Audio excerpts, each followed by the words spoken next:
If you are hearing this, it means you found me, or at least what's left. What you are about to hear is my testimony, my confession perhaps. The story of the Odyssey, the story of us, and the silence that followed. My final transmission was sent out years ago in the desperate hope that someone someday might pick it up. I imagine it happened in 2098.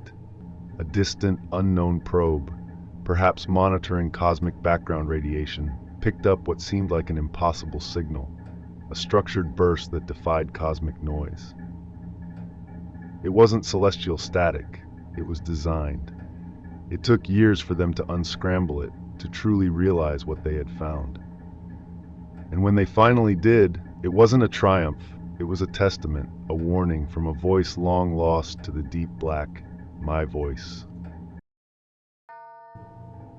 We launched 5 years ago. 5 years. Can you even begin to imagine that span of time? 1,825 days, adrift in the profound, crushing silence of interstellar space. Our mission, the Odyssey, humanity's most ambitious deep space probe. Not just a probe, really.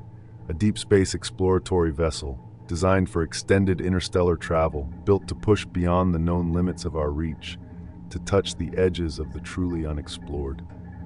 Our target, a region beyond the known stellar nurseries, far past the galactic plane, targeting a theoretical pocket of anomalous dark matter fluctuations. A shimmering gravitational enigma that hinted at secrets on a cosmic scale, perhaps even the very nature of existence. My specific role was lead astrophysicist, my days consumed by interpreting the gravitational distortions, mapping the dark matter halos, endlessly sifting through static for meaning, searching for the whisper of universal truths hidden in the quantum foam. It was a dream, the culmination of decades of research, of all my life's work. The vessel itself was a marvel of engineering, self-sustaining life support systems that recycled every molecule, modular labs that could shift configuration on command, cryopods for the deep sleep during the long transit burns, and redundant systems on top of redundant systems, designed for the void, designed for the profound, inescapable solitude of interstellar space. Out here, the darkness isn't just an absence of light, it's a living thing. A deep, profound black that swallows stars whole, where even the faintest light from a distant galaxy seems to scream into an infinite abyss and is still lost. The quiet is absolute. The ship, the Odyssey, became our entire universe, a self-contained bubble of humanity, our only reality. Its quiet hum, the gentle thrum of the ion drives propelling us faster than any human vessel before, the soft whir of the environmental controls, those were the only sounds. A living entity breathing around us, our mechanical companion in the void. We were 5 minds, 5 brilliant minds, confined but driven, propelled by an insatiable curiosity that dwarfed the loneliness that filled the quiet. There was Commander Eva Rostova, our mission lead, sharp, meticulous, with eyes that saw every angle of a situation, a truly unflappable leader whose calm presence was a constant anchor, a steady hand on the helm. Dr. Chloe Davis, the astrobiologist, whose passion for exotic life forms was infectious, her mind a vibrant tapestry of biological possibilities, always buzzing with new theories, eager to find something truly alive.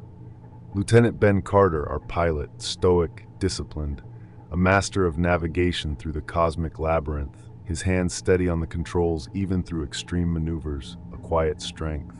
And Dr. Samuel Sam Miller, our medical officer, quiet, observant, his calm demeanor a steady anchor in the endless void, always watching, always assessing our physical and mental health, our last line of defense against the ravages of deep space. Our camaraderie was forged in the crucible of grueling training simulations, months in the cramped confines of the ship. We were a family, bound by shared purpose, shared dreams, shared fear. The anomaly first appeared 2 weeks into our extended deep space burn, far from any known stellar object, in a sector of space we thought was utterly empty. a subtle, almost imperceptible blip on a rarely used, highly sensitive graviton sensor.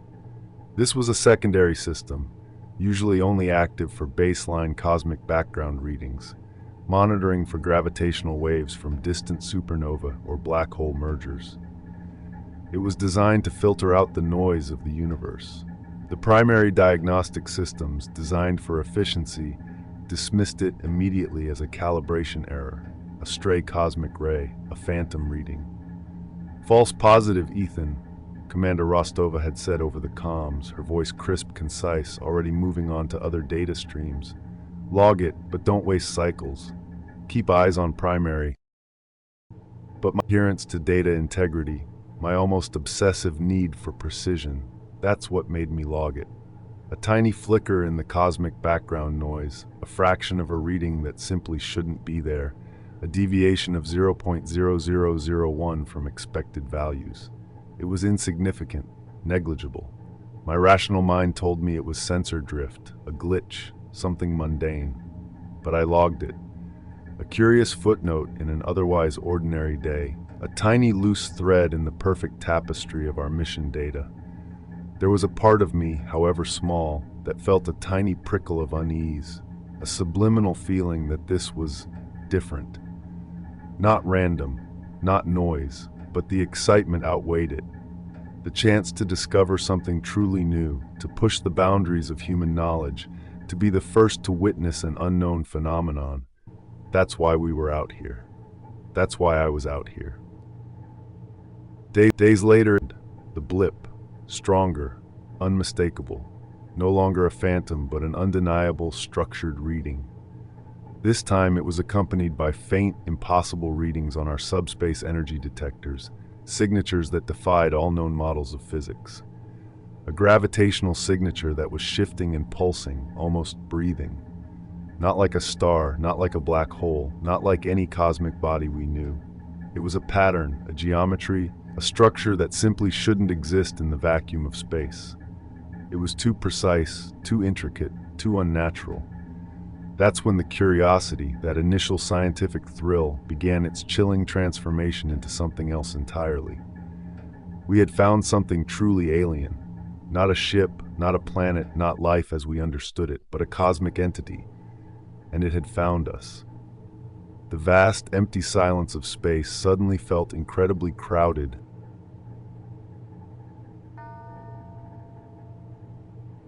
The reappearance of that anomaly, that profound, impossible thing, ignited a quiet firestorm of scientific excitement on the Odyssey. Commander Eva Rostova, ever the pragmatist, still looked for the mundane explanation, the natural phenomenon we'd simply misunderstood. I heard her voice, crisp and rational, asking, "Could it be a lensing effect, Ethan? A rogue microquasar, perhaps, playing tricks with our sensors?" Her questions were sharp, designed to prod my analysis, to challenge my assumptions, to find the logical flaw. Dr. Chloe Davis, however, was almost incandescent with excitement, her face alive with wonder, already postulating exotic forms of energy or life. "Imagine, Ethan, a non-baryonic life form, a consciousness woven from gravity." Her voice, usually so measured, was breathless with the possibilities. My own analytical mind was racing, trying to categorize, to model, to force this new data into familiar boxes, even as it stubbornly resisted, defying every known law of physics. We initiated a calculated deviation from our original mission parameters. You don't ignore something like this. The scientific allure was irresistible, a siren song in the void that pulled us in with an almost magnetic force. We set a new course, charting a slow, deliberate approach to the gravitational source, adjusting our ion drives for optimal efficiency. The ship's systems, designed for long, monotonous burns, now strained under the constant course corrections, the sudden bursts of thruster activity, the constant recalculations. The humming of the vessel changed pitch, a deep, resonant growl accompanying our accelerated journey into the profound unknown, a sound that permeated the very deck plates. The crew's collective excitement was palpable. a buzzing energy in the small confines of the bridge and labs, mixed with a professional caution that, looking back, was woefully insufficient against what we truly faced. The entity began to appear on our long-range optical arrays, but not as a solid form. It was a vast, shimmering distortion in space-time, like looking through heat haze on a desert road, but in the absolute cold of the vacuum. It shimmered, it rippled, it seemed to absorb the light around it, creating voids and paradoxes in the starfield, bending the light from distant nebulae around itself in impossible ways, causing stars to vanish and reappear. When we tried to resolve it, to sharpen the image, it defied our optics, simply changing its apparent form, its internal geometry shifting in ways that our visual processors struggled to render, displaying shapes that simply could not exist in 3 dimensions. My instruments logged it as a non-Euclidean structure, seemingly without physical form, yet exerting immense gravitational influence. It was vast, incredibly vast, spanning hundreds of kilometers, impossibly large, impossibly complex, a cosmic impossibility.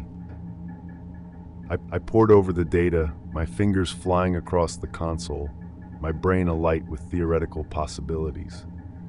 Could it be a gravitational singularity, a tiny black hole that warped space around it in an incomprehensible way, yet generated no X-rays? Or a cosmic string, a theoretical one-dimensional defect in space-time left over from the early universe, but one that somehow pulsated with intelligent regularity? Or perhaps a bubble of exotic matter, something that violated all the known laws of physics, a universe within a universe, a pocket dimension bleeding into our own. But its behavior defied all of these. The energy readings were paradoxical, massive, yet contained, not radiating heat or light as expected, an impossible energy signature. The subatomic signatures were bewildering, particles appearing and disappearing, quantum states shifting spontaneously, defying superposition, defying the very rules of quantum mechanics. It was a ghost in the data, a phenomenon that refused to be categorized, refused to be understood by our limited framework, mocking our every attempt at classification. First subtle effects began, so minor we almost missed them, attributing them to fatigue or overwork. Minor sensor glitches, faint, almost inaudible static in comms that wasn't quite static, a sound that seemed to hum beneath the threshold of hearing, a frequency that tickled the edge of perception.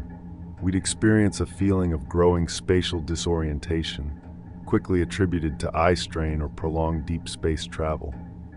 My analytical mind, ever the scientist, tried to rationalize everything, even as the illogical stacked up, forming a mountain of impossibilities, a growing list of contradictions.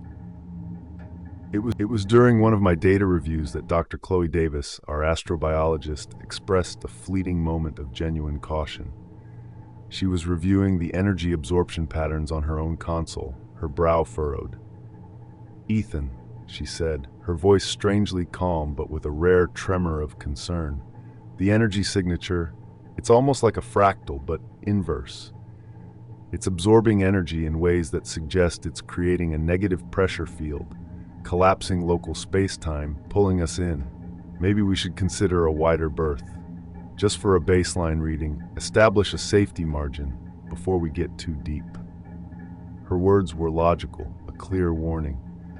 But I, driven by the scientific mandate of our mission, and perhaps by a deeper personal need to prove my calculations flawless after a past decision, dismissed it. I remembered Sarah Jenkins, her trusting eyes, the critical intel I'd misread during that mission, the cost. I had to be right. "Chloe," I'd responded, pulling up more data on my console, my voice firm, perhaps too firm. "The probability models for critical failure remain below acceptable thresholds. The gravitational gradients are within acceptable parameters for close study. We are on the verge of a discovery that could redefine physics, that could change humanity's understanding of the cosmos. We've come too far to pull back now. We need the close-range data." My words were logical, data-backed. But as I said them, A subtle internal ripple of unease passed through me, a ghost of past regret, a whisper of Sarah's voice, a flicker of a forgotten caution that had cost us so much. I ignored it. My focus was on the data. It had to be, and we continued our approach deeper into the impossible.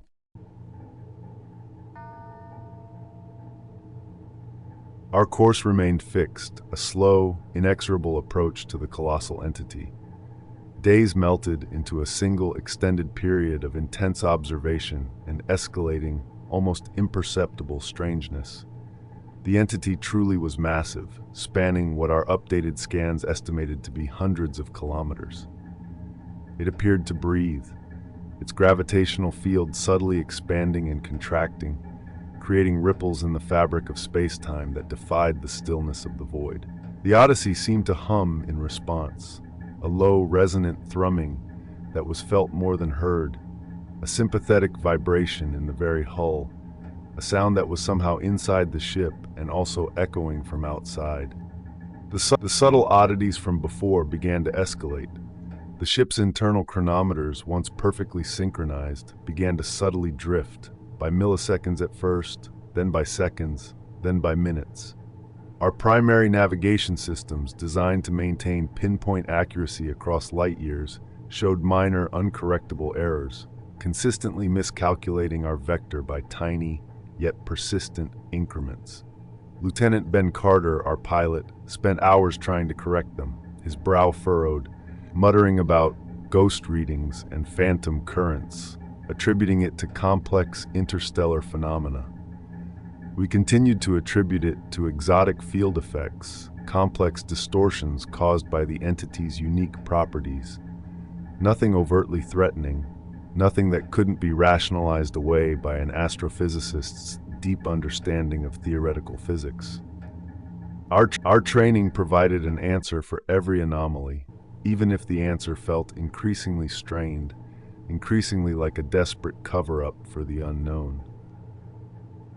But the distortions, the things that couldn't be explained by data readouts alone.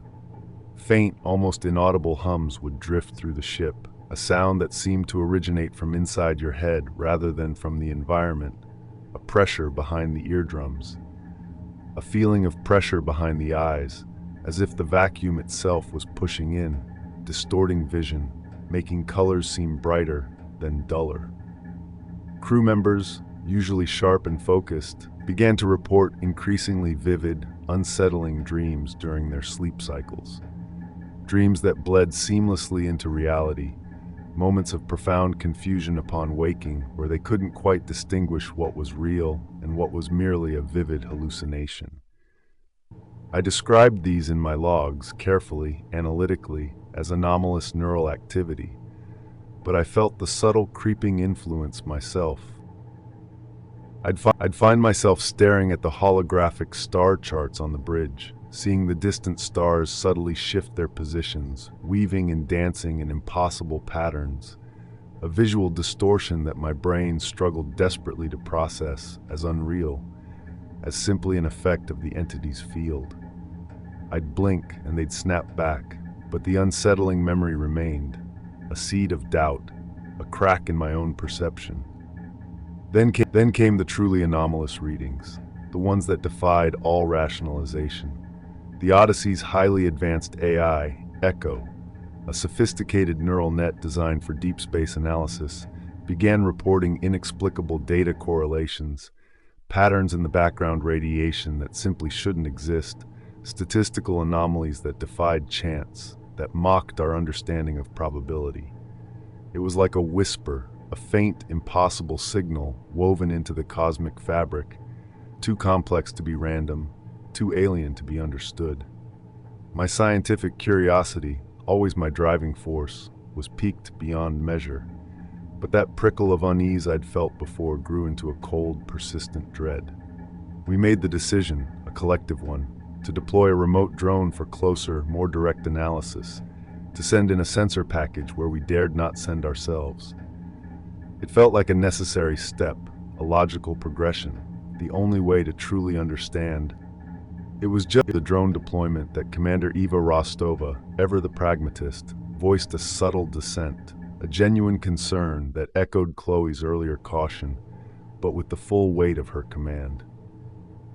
"Ethan," she said, her voice low, her expression grave, "the inexplicable energy drain on ship systems has increased by 0.07% in the last 12 hours. It's consistent, and these atmospheric fluctuations are causing minor but persistent stress fractures in the hull plating. My engineering models suggest we propose a temporary withdrawal, establish a wider perimeter, a safer distance, collect data from there, then her logic was sound, her concerns valid, rooted in the physical integrity of our vessel. But I focused on the unique data streams, the tantalizing secrets the entity promised, the chance to be the one who unlocked universal truths, overrode her. Commander, I'd responded, pulling up more data on my console, my voice firm, perhaps too firm. The probability models for critical failure remain below acceptable thresholds. The gravitational gradients are within acceptable parameters for close study. We are on the verge of a discovery that could redefine physics. We've come too far to pull back now. We deploy the drone, we get the high-res readings, then we assess. It's within safety parameters. I heard the slight edge in my own voice, the familiar pang of defensiveness, remembering Sarah, remembering how my insistence on the data had silenced other voices, how my intellectual confidence had often blinded me to the human cost. I saw the flicker of disappointment, perhaps even resignation, in Commander Rostova's eyes. But she was a military woman. She followed orders. We deployed the drone, and the whispering field grew stronger, a silent, pervasive hum that now seemed to resonate within the ship itself. The remote drone, our eyes and ears closest to the anomaly, launched without incident. Its automated systems performed flawlessly, propelling it towards vast, shimmering distortion. For the first few minutes, the data feed was extraordinary, overwhelming us with its impossible beauty and terrifying complexity. The drone's sensors revealed geometries that defied Euclidean space, forms that twisted in on themselves, light absorption properties that hinted at physics beyond our comprehension, absorbing ambient starlight rather than reflecting it. It was a kaleidoscope of paradoxical energy, a cosmic art installation that mocked our understanding of reality. We saw structures within the distortion that seemed to shift and reform, almost as if they were observing us, reacting to our presence, responding to our probes, to our very gaze. Then, abruptly, the drone's signal began to degrade. Not a clean break, not a power failure. It was a corruption, a twisting of data streams. Numbers became nonsensical, images pixelated into chaotic noise, then into an impossible distorted fractal that seemed to bloom from the entity itself, consuming the drone's final moments of transmission. Then silence, just gone. Our last telemetry indicated it had simply ceased to exist, dissolved into the impossible geometry it was trying to observe, or perhaps had been absorbed into it, becoming part of the entity itself. It was after the drone's loss that the entity's true nature began to manifest itself, not as a physical attack, but as a subtle, insidious interaction with the deepest, most vulnerable part of us, our minds. Dr. Chloe Davis, the astrobiologist, spent hours reviewing the corrupted drone data, obsessed with the fractal patterns that had consumed its final image. She began to describe them, not as data, but as forms, as ideas. "Ethan," she'd whisper, her voice strangely calm, almost reverent, "it's not just a fractal. It's a representation of thought, a universal language. It mirrors human consciousness. It's thinking. And it's trying to communicate with us, trying to show us something." Her scientific curiosity was twisting into something disturbing, something manic, untethered from rational thought. And then the waking dreams began for all of us. Not just during sleep cycles, but consciously, in broad waking hours. Crew members would report vivid, unsettling hallucinations that blended seamlessly with reality. One moment, you'd be looking at a console, the next you'd see a loved one standing beside you, whispering your name, only for them to vanish in a blink, leaving a profound sense of confusion and loss. Lieutenant Ben Carter, our pilot, started seeing impossible light phenomena outside the viewport, convinced they were messages, navigation markers from a higher intelligence, guiding us to a grand destiny. Dr. Samuel Sam Miller, the medical officer, began spending hours staring blankly at seemingly random data readouts, muttering to himself about patterns and hidden symmetries in his own biological rhythms, in the flow of his own blood. I, too, felt the subtle creeping influence myself. I'd find myself momentarily forgetting what I was doing, or feeling a strange sense of déjà vu, as if I'd lived this moment countless times before, an unsettling loop in my own consciousness.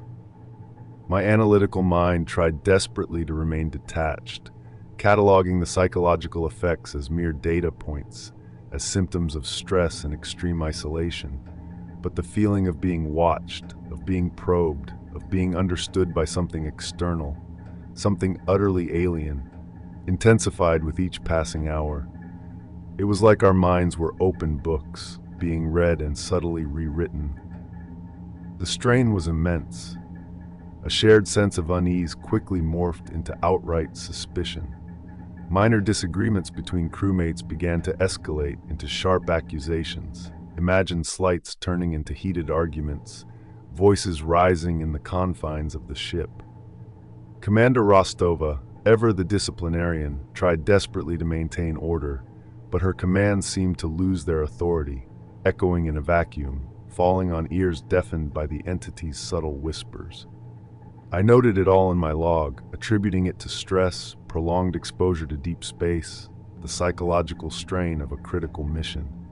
But the feeling of a subtle slippage in my own logical processes grew, a chilling uncertainty. I found myself rechecking my own calculations over and over, double-guessing every decision. Was my data-driven approach, the very thing I prided myself on, now corrupted? Was I being influenced? The ghost of Sarah Jenkins, her silent accusation, her face, so clear in my mind, seemed to float in my peripheral vision, a constant reminder of the cost of my past errors, of how my own confidence had led to disaster. This entity wasn't attacking us with energy blasts, it was mimicking our minds, dissolving our sanity from within. And that was far more terrifying than any physical weapon. It was an invasion of consciousness, a slow, agonizing unraveling of the self. The mental and sensory distortions escalated from subtle disquiet to outright crisis. The veneer of sanity, so carefully maintained in the isolation of deep space, began to crack, shedding like old paint, revealing the raw, exposed nerves beneath.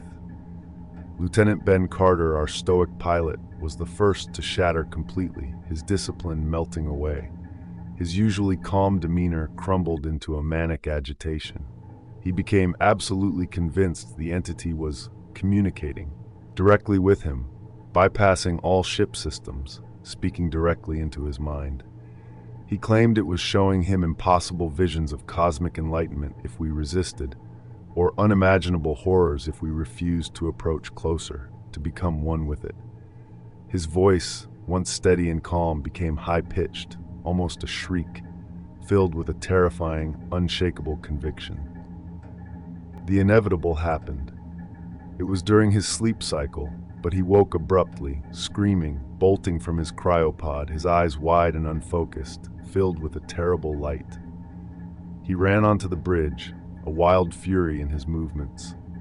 He began frantically rerouting power from critical life support systems to a non-existent communication array he claimed the entity had shown him, a nexus point of cosmic thought, convinced he could establish a direct link, a bridge between our species and this profound intelligence.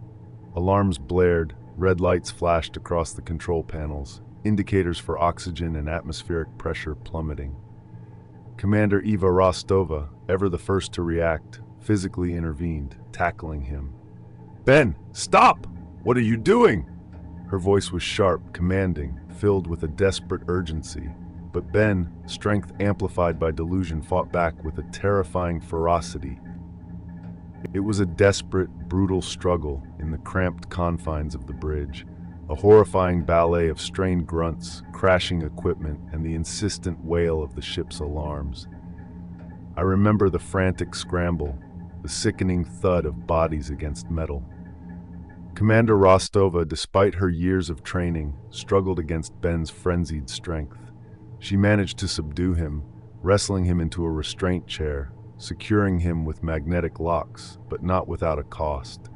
A deep, jagged injury to her arm from Ben's frantic, strength-amplified attempts to break free. Blood bloomed sickeningly on her flight suit, a stark reminder of the physical stakes. I remember standing there, frozen for a moment, my own mind struggling to process the terrifying chaos. The flashing red alarms, the plummeting indicators for breathable air, the strained grunts echoing in the silence. My analytical mind desperately tried to find a scientific explanation for Ben's behavior. Was it hypoxia from a sudden drop in oxygen? Psychosis induced by extreme isolation and long-term deep space travel? Or was it some novel form of radiation effect that specifically targeted the brain, triggering a cascade of mental breakdown? I recorded these theories meticulously in my mental log, clinging to the familiar comfort of scientific categorization, searching for a rational answer. But a chilling realization grew, an undeniable, visceral truth. The entity was directly influencing their minds, not through chemicals or radiation, but through something far more subtle, far more insidious. It was like a parasite of perception, mimicking their deepest fears, amplifying their hidden desires, twisting their thoughts against them. It was less a physical threat, more a psychological one, unraveling them from within, breaking their minds before it broke their bodies. I looked at Commander Rostova's injured arm, the spreading crimson stain, then at Ben's restrained, babbling form, his eyes still wide with terrifying delusion, speaking of stars and universal truths.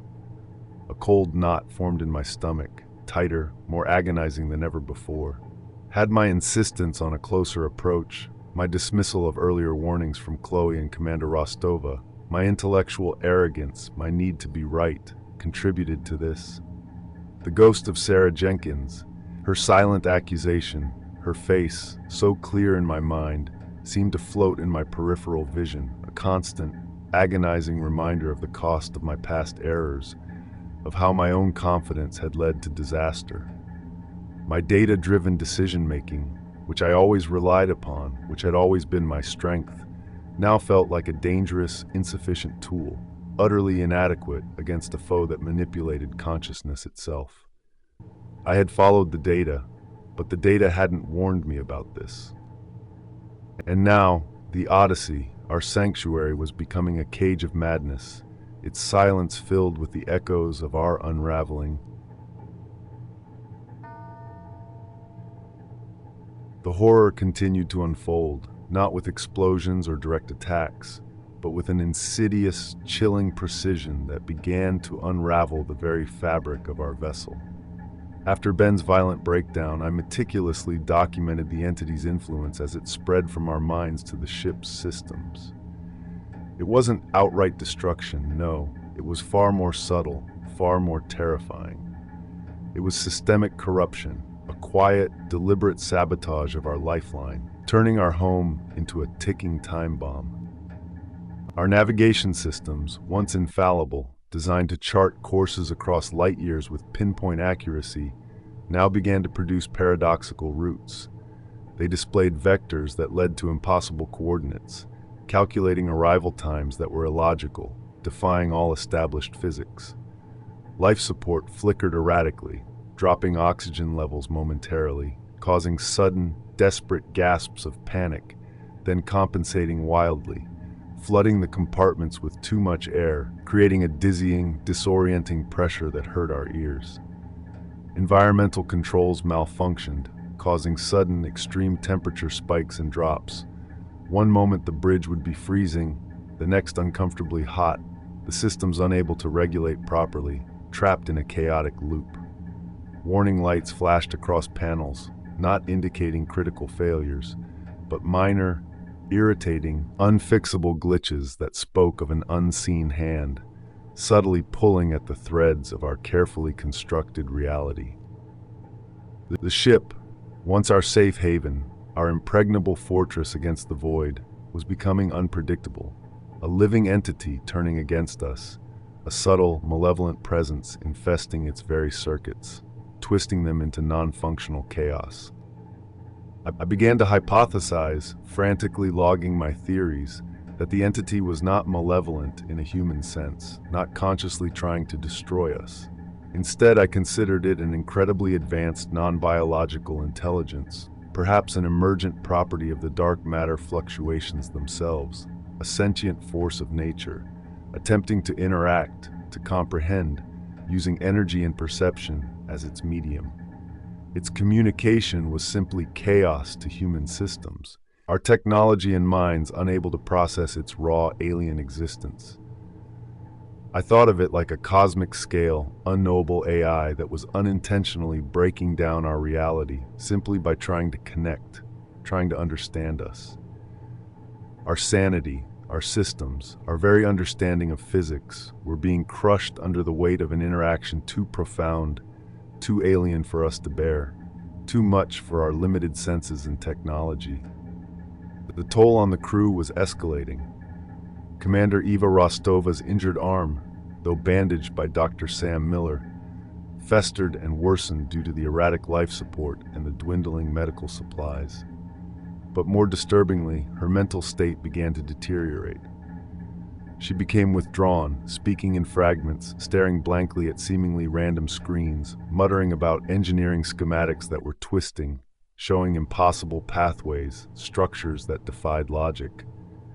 Dr. Sam Miller, the medical officer, struggled desperately to keep her stable, hampered by malfunctioning diagnostic instruments and his own escalating exhaustion, his face haggard with worry. I felt the terrifying realization solidify. We were losing control, not just of our minds, but of the ship itself. Attempts to correct system errors only led to more errors, a maddening, endless loop of frustration and failure.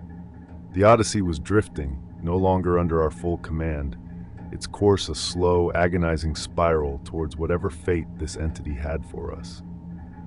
I pored over schematics, ran diagnostic after diagnostic, but the entity's influence seemed to defy all conventional engineering, all known principles. It wasn't a bug, it was an intentional interaction, however alien its intent. I desperately logged every anomaly, every flicker, every impossible reading, convinced that understanding was their only chance, our only hope for a path out of this nightmare. But the more I understood, the more terrifying the situation became. We were not just isolated, we were being dissected, analyzed, and slowly, irrevocably consumed by an unimaginable cosmic consciousness. The ship, once our sanctuary, our steel bubble against the infinite, was now a tomb, a floating coffin in the vast, silent black.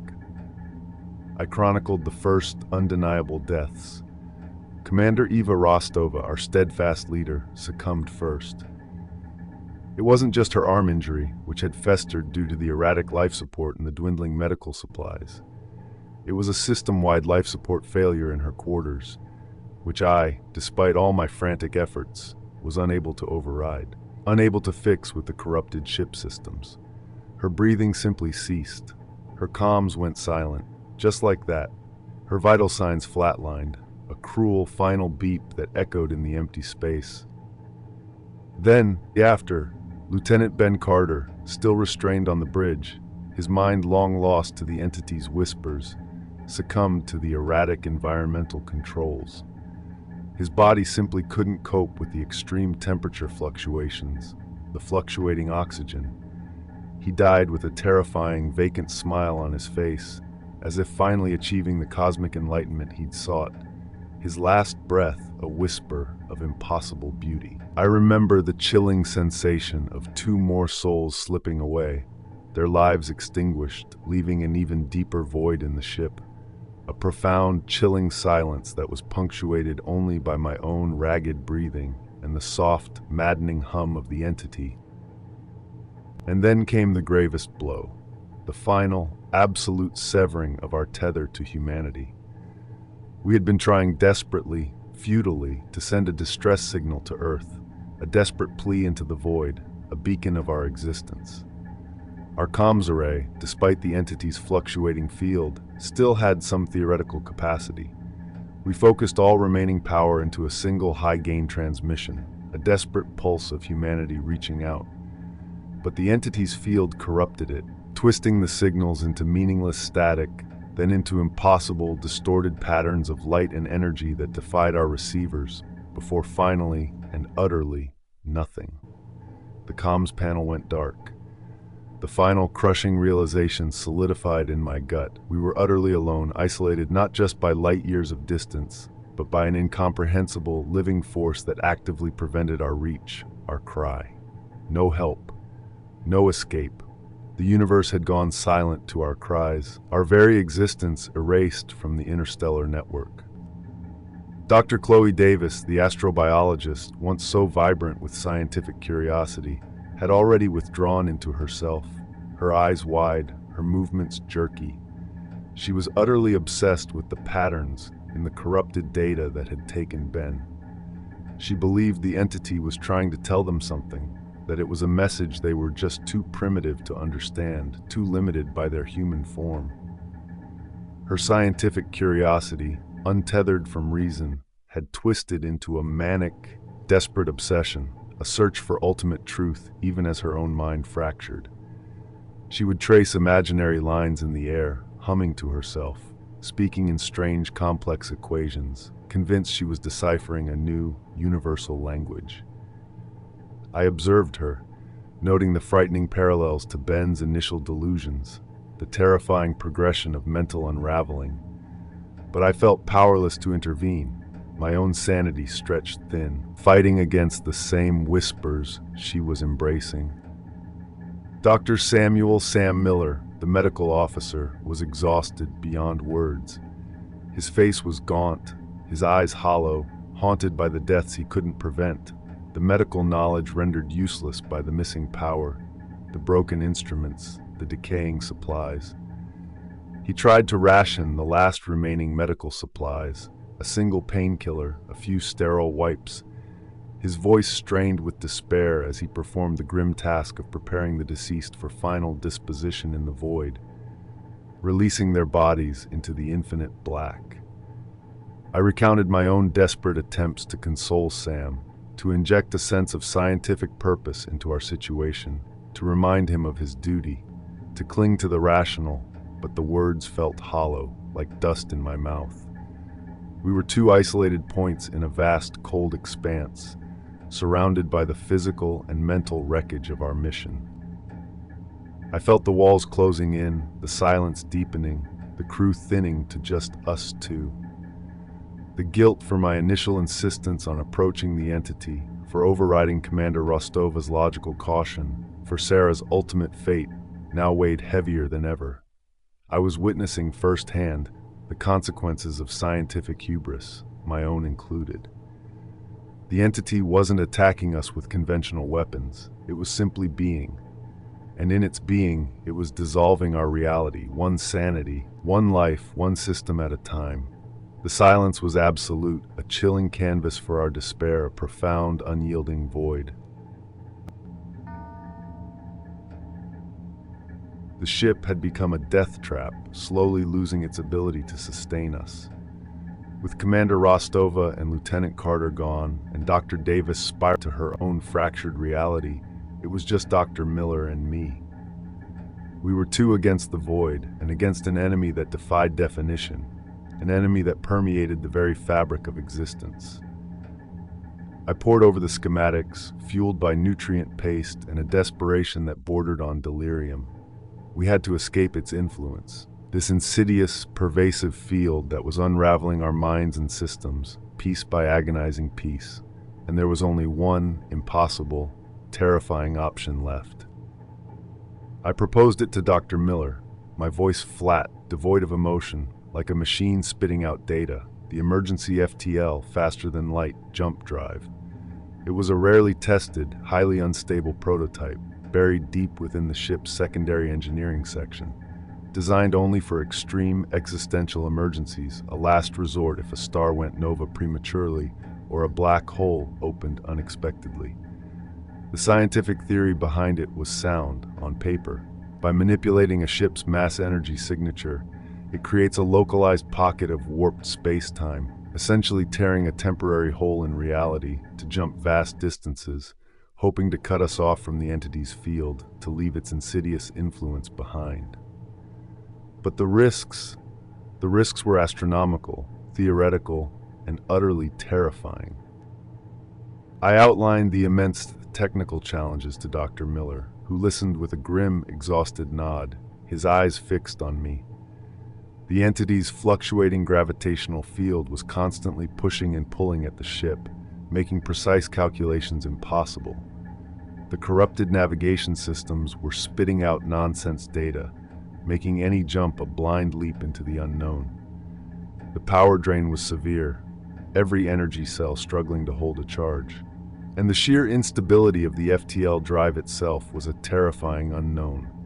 It was prone to catastrophic power surges, to tearing the ship apart mid-jump, or worse, sending us into unknown, even more hostile space, far from any hope of rescue, any hope of ever being found. It wasn't a calculated risk. It was a calculated suicide mission, a roll of the dice with our very atoms as the stakes. Chloe, Dr. Davis, consumed by her obsession, became our final tragic obstacle. Convinced she understood the entity's message, that its influence was a path to cosmic enlightenment, she saw our escape attempt as an act of cosmic defiance, an insult to the ultimate truth. She moved with a frightening stealth, slipping past our weakened vigilance into the engineering bay. She used her knowledge of ship systems to sabotage a critical component of the FTL drive just as we began the pre-jump sequence, believing we must stay to fully comprehend it, to achieve cosmic enlightenment, to meld with the universe. Alarms blared, a different kind this time, shrill and insistent, cutting through the silence. I remember the frantic race against time, the desperate struggle to repair her sabotage amidst the flashing alarms and the internal lights flickering erratically, casting long, dancing shadows that seemed to mock our efforts. During the desperate struggle to reactivate the FTL drive, Chloe, her eyes wild with delusion, made her final fatal choice. Convinced the entity was calling her, whispering secrets only she could hear, she attempted to connect directly with it, exposing herself to its influence in a way that proved fatal. She tore off her comms headset, ripped off her protective suit, reaching out to the invisible, her voice a low, ecstatic moan. I watched, helpless, as she began to convulse, her body racked by unseen forces, her mind overwhelmed by the raw, unbuffered reality of the entity's existence. Another agonizing loss, another life extinguished in the silent, cosmic horror. Dr. Miller and I were now the only ones left, two lonely figures in a vast, dying machine. The sheer weight of survival pressed down, compressing us, leaving only the bare essence of our will. I pushed past the grief, the fear, the guilt that clawed at me, the ghosts of Sarah, Rostova, Carter, Davis, swirling in my peripheral vision. I had to. My analytical mind, despite the horror, remained focused on the task, on the data, on the solution. It was a cold, clinical focus, a machine-like determination that insulated me from the profound despair. But the cost was immense. I was becoming less human in my desperation, more a component of the failing ship, driven by pure instinct and the last remnants of scientific purpose. The silence pressed in, heavy and absolute, broken only by the frantic thrum of the emergency power cells struggling to maintain minimal life support. It was just Dr. Sam Miller and me now, two figures moving through the dimly lit, increasingly cold corridors of the crippled Odyssey. We were on the clock, every second precious, every energy reading a countdown. The FTL drive was cycling, whining like a dying beast, its energy core flickering dangerously, drawing massive power surges that shook the deck. I narrated the frantic, agonizing final preparations for the jump. Every movement was precise, economical, haunted by the ghosts of our fallen crewmates, their silence a profound weight on my soul.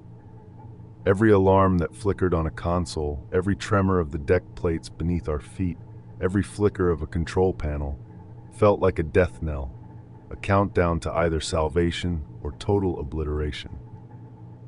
The entity's influence, though we had moved some distance, was still insidious, causing fleeting hallucinations, sudden spatial distortions within the ship itself.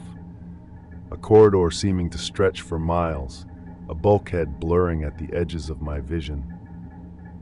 I fought against it, gripping the controls, my mind a fortress of data, pushing back against the encroaching madness, clinging to logic. Then, disaster. Just as the FTL drive spooled up to maximum charge, its massive capacitors groaning with an impossible degree of stored energy, a critical power conduit near the core overloaded.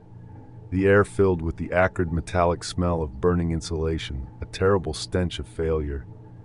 Red warning lights screamed across the main console, a cascade of imminent system shutdowns, a cascading failure.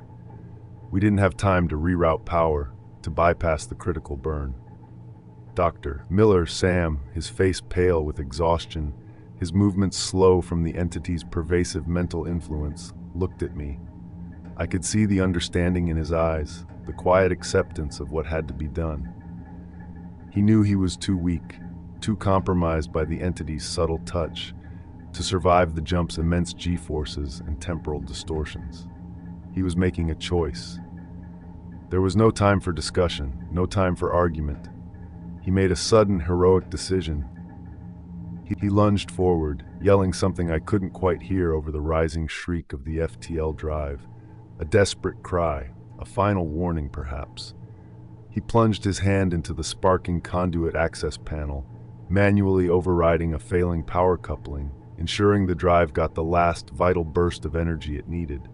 It was an act of pure sacrifice, a desperate gamble for my life, sealing his own fate in the process. I saw Sam's last look, a nod of understanding, a quiet acceptance, a farewell, a final act of medical duty, of pure humanity. Before the blinding flash of the overloading conduit consumed him, throwing me back against the console with brutal force, knocking the air from my lungs. And then I was alone, truly alone. I scrambled, half-blinded, disoriented, my body aching, to the main FTL activation switch. My hand found the cold metal, my fingers numb. I threw it. The ship shrieked, a metallic groan of tortured integrity, screaming its protest. The internal lights flickered and died, replaced by the terrifying, blinding flash of the FTL drive engaging, tearing a raw hole through space-time. I felt the agonizing compression, the feeling of my very atoms being stretched and reassembled, a violation of fundamental physics. The scream of tortured metal, a cacophony of impossible sounds and colors that seared behind my eyelids, a violation of reality itself, then the sudden deafening silence once more, a profound, absolute silence, a black void, a terrible stillness. And then the crushing realization hit me, harder than any physical blow. We escaped the entity, yes, but at the cost of everything. Everyone I knew, everyone I had sworn to protect was gone. The mission, a spectacular, agonizing failure. I was isolated beyond all comprehension, adrift in the vast, uncaring void, a ghost in a machine. The terrifying truth of my aloneness settled in, heavier than any gravity, more profound than any star. When the light returned, it was dim, fractured, filled with motes of floating debris shimmering in the emergency glow strips. I was adrift. The FTL jump was successful. Yes, it had saved me from the entity, but it was catastrophic. The Odyssey was no longer a vessel. It was a crippled, broken husk. Systems offline, its elegant lines twisted and broken, hull breached in multiple places, internal bulkheads ruptured, torn asunder by the immense forces of the jump. I was the sole survivor, floating in a wreckage, profoundly alone, the echoes of the jump still rattling my teeth, vibrating through my very being, a permanent tremor in my bones. The silence of deep space was now absolute, unbroken by the hum of the ship, the voices of my crew, my friends. The first harrowing hours and days after the FTL jump were a blur of instinct and sheer animalistic will. The Odyssey was no longer a vessel. It was a tomb, cold, quiet, illuminated only by the faint, emergency glow strips and sustained by the desperate whir of its last power cells struggling to maintain minimal life support. I was in the main bridge, strapped into my command chair, the only thing holding me upright amidst the torn metal and flickering consoles. I detailed my meticulous, almost robotic efforts to stabilize the ship. I sealed the most critical hull breaches with emergency patches, pulling torn plating into place, using what little material I could salvage from storage. I rationed remaining air and water, meticulously recycling every drop through the failing filters. I jury-rigged a minimal life support system from scavenged parts, fighting against a constant stream of low-level errors that threatened to overwhelm me. Each alert, a tiny hammer blow against my sanity. The sheer scientific challenge of survival, which had once been a thrilling intellectual puzzle, was now my sole, grim, terrifying purpose. Every breath, every sip of recycled water, every bite of nutrient paste was a deliberate act of defiance against the crushing void, a testament to a stubborn, primal will to live. But the physical struggle was almost secondary to the profound psychological horror of absolute isolation. The ghosts of my crewmates were everywhere, a constant presence. Eva's meticulous calculations, Chloe's vibrant theories, Ben's quiet competence, Sam's calming presence. Their voices echoed in my mind, their faces appearing in the flickering emergency lights, in the long dancing shadows cast by the ruptured bulkheads. I fought against the encroaching loneliness, the creeping madness, by rigorously maintaining my logs, speaking my observations aloud into the damaged comm system, filling the silence with my own voice, even if only I could hear it.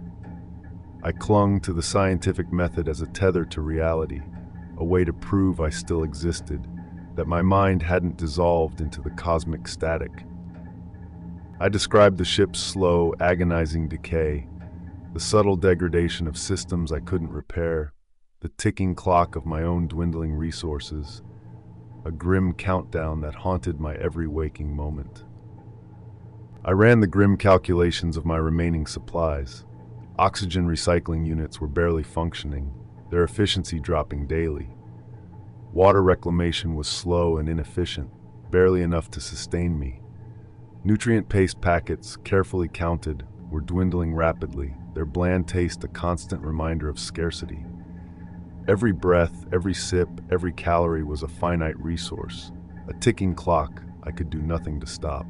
The vastness of space outside the fractured viewport was no longer wondrous. It was a cold, inescapable prison, stretching endlessly in every direction, promising nothing but perpetual solitude, a dark, silent eternity. I was the last ember of humanity's reach, flickering in an ocean of black, utterly forgotten. I began preparing my final definitive recording, a testament to what happened, to the entity, to my crew, to humanity's boundless reach and its ultimate limits. I knew this might be the only record, my final act, my final contribution to the species that had sent me out here. I meticulously calibrated my comm system, pushing every last remaining ounce of power into it, hoping to send it on a long-shot trajectory towards Earth. I encoded the data in a robust, redundant format, designed to survive millennia in the void, through countless cosmic storms and gravitational pulls. I knew it might take countless centuries to reach anything, if ever. But the need to tell the story, to bear witness, to leave a mark, to warn, was overwhelming. It was the only thing I had left to do. In the quiet of the crippled ship, I confronted my lingering guilt. Sarah, her trusting eyes, her voice clear as day, my insistence, my data, the correct decision, scientifically, but the wrong one, humanly, overriding Eva's caution, Chloe's dissent, Ben's madness, Sam's sacrifice, all because of my drive, my need to understand, to be first, to avoid another failure. I acknowledged my flaws, my analytical detachment that sometimes blinded me to human frailty, to the emotional cost of data. I was stripped bare, left with nothing but my mind and the terrifying, beautiful vastness. The solitude was a crucible, burning away everything but the raw truth of existence. Days, weeks, months perhaps. Time had become a meaningless construct, marked only by the failing lights of the Odyssey and the slow creep of the cold. My fingers grew numb, my movements sluggish. Isolated and with nothing left but my intellect and the raw, corrupted data I'd managed to salvage, I made a final, chilling leap of understanding about the entity. It clicked into place, a horrifying, beautiful epiphany in the profound silence of my dying ship. I realized it was not a malevolent being, not a conscious aggressor in any human sense, not an enemy to fight. Instead, it was an ancient, cosmic-scale phenomenon, perhaps a sentient gravitational wave, an emergent property of space-time itself, or a living quantum entanglement field that permeated existence, subtly aware. It communicated not with language, not with intention, but by simply being. By subtly altering universal constants, manipulating space-time on a local level, interacting with consciousness and technology not with intent to harm, but out of an alien curiosity, a desire to understand by dissolving boundaries, by merging with everything it touched.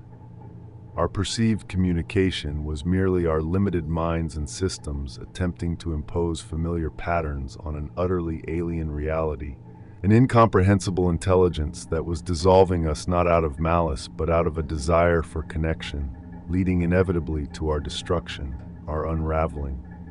It was an accidental, existential unraveling, a cosmic truth too vast for human comprehension. I sat there, utterly insignificant, absolutely alone in the cosmic vastness, a speck of dust in an infinite ocean. The universe was not empty.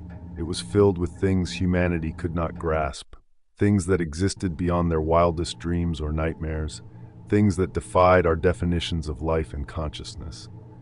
I accepted my fate, not with resignation, not with despair, but with a quiet, profound awe and a lingering, insatiable scientific curiosity. There was no bitterness, only the stark truth of my situation.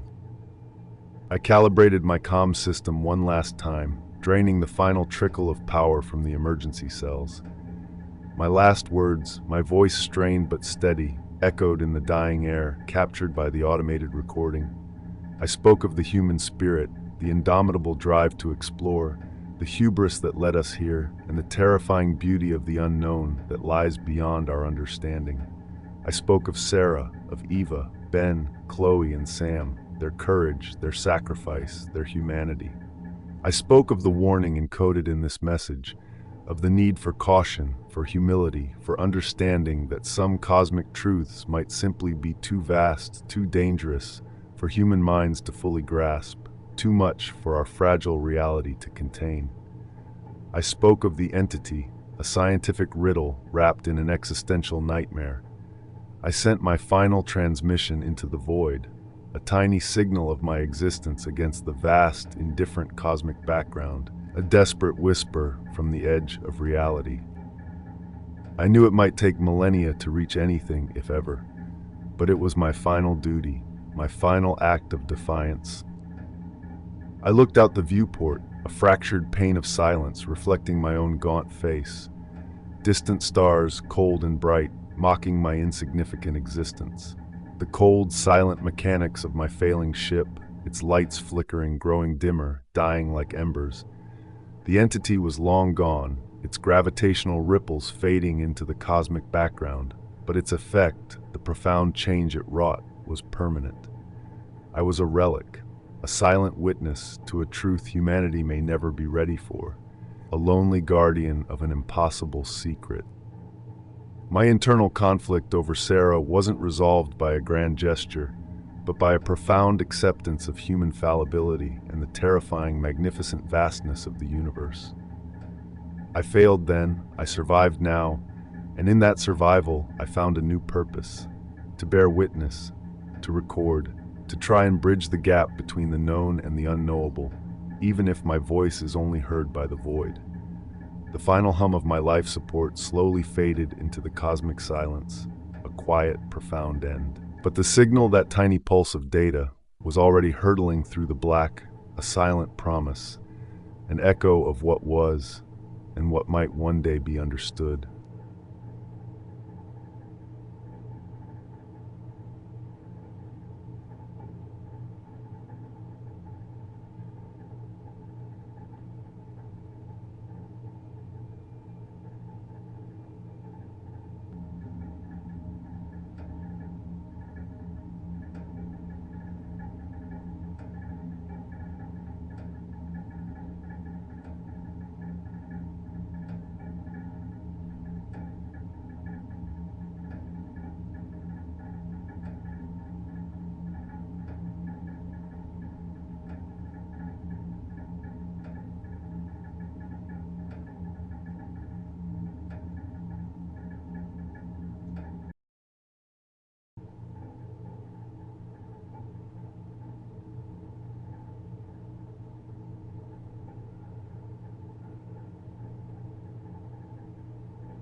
Thanks for tuning in.